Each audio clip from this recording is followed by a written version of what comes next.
Assalamualaikum warahmatullahi wabarakatuh. Jadi hari ini kita bersama dengan pemenang cabutan bertuah umrah dari 1447 Hijrah. Jadi Puan boleh perkenalkan nama, perkenalkan diri? Saya Rusmiza binti Yusof.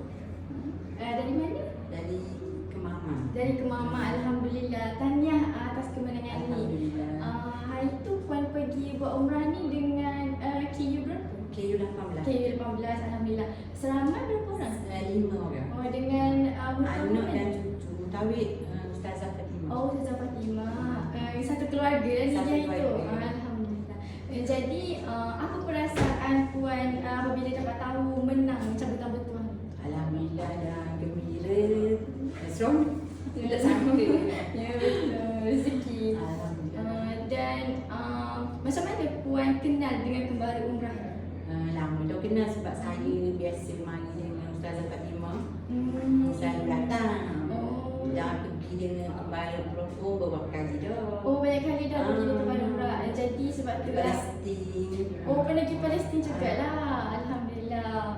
Jadi boleh bagi sedikit kata-kata tak macam mana perkhidmatan yang diberikan oleh kembara umrah dari awal sampailah akhir buat umrah ni? Alhamdulillah.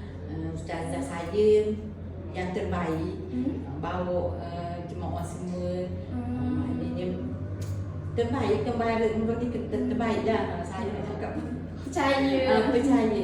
Alhamdulillah. Semua ni berjalan dengan lancar. Alhamdulillah. Mana tak ada yang rasa tergilang ke apa balik tak ada. Faham. Jadi Puas hati lah dengan puas hati. kembali umrah. Alhamdulillah. Kalau Kembali umrah adalah yang terbaik.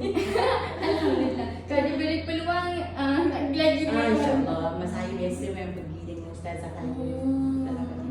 InsyaAllah. Jadi ini merupakan emas lah. Alhamdulillah. Terima kasih ke kembali umrah. Sama-sama. Boleh buka tak? Boleh. Terima kasih.